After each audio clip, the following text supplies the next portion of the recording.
भारत जोड़ो mission society के पदाधिकारियों ने कानोता थाने के घेराव की घोषणा की है। मामला दलित बीए में अध्ययनरत छात्रा के शारीरिक शोषण में पुलिस द्वारा कार्रवाई नहीं करना है।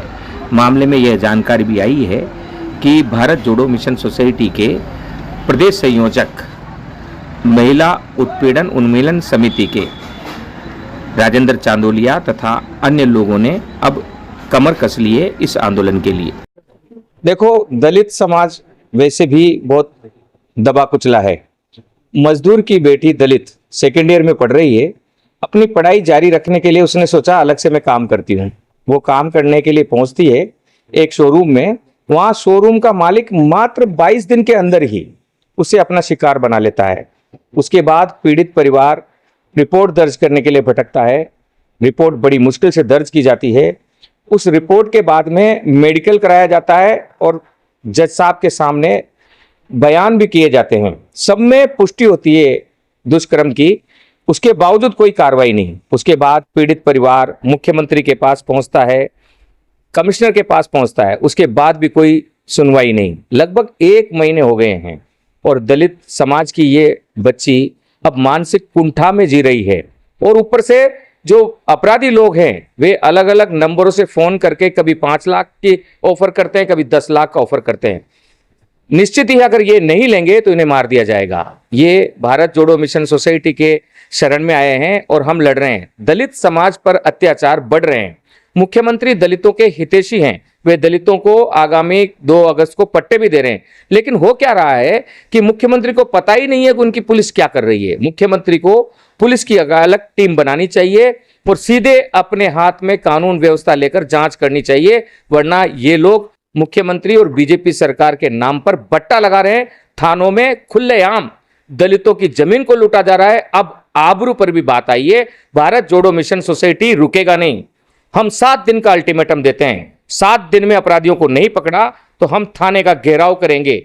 भारत जोड़ो मिशन सोसाइटी के जितने भी पदाधिकारी हैं, जितने भी सदस्य हैं, वे सब दलित समाज के सभी नेताओं के साथ लेकर हम इस आंदोलन में कूद रहे हैं। दलित समाज को हक देने के लिए प्रधानमंत्री मोदी जी की जो सोच है, मुख्यमंत्री भजनलाल शर्मा की जो सोच है, उसे धरातल पर लागू करवाने के लिए हर संभव आंदोलन करके इसको लागू करवाएंगे। एक दलित छात्रा है, एक गरीब की बेटी है।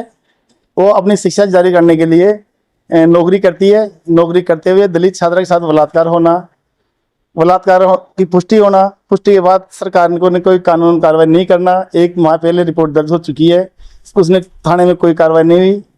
इस कारण दलितों में बहुत रोष है। अगर न्याय नहीं मिला तो हम लोग धरना प्रदर्शन करेंगे।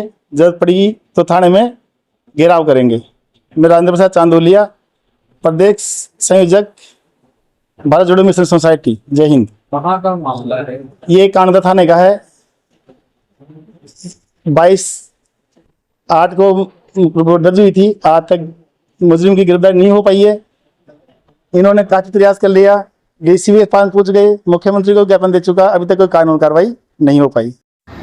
पत्रकार वार्ता में यह घोषणा की गई है। इस अवसर पर भारत जोड़ो मिशन सोसाइटी के प्रदेश अध्यक्ष अनीश कुमार के अलावा भारत जोड़ो मिशन सोसाइटी के दलित उत्पीड़न उन्मूलन समिति के प्रदेश संयोजक राजेंद्र चांदोलिया तथा भारत जोड़ो मिशन सोसाइटी के दलित उत्पीड़न के लीगल एडवाइजर हाई कोर्ट के अधिवक्ता वकील SK वर्मा और भारत जोड़ो मिशन सोसाइटी के ही हाई कोर्ट में पैरवी करने वाले अधिवक्ता शशांक शर्मा, CP तंवर तथा अन्य पदाधिकारी मौजूद थे। लगभग 50 पदाधिकारियों की गहन मंत्रणा के बाद यह निर्णय लिया गया है कि आगामी रणनीति के लिए 27 तारीख को मीटिंग रखी जाए।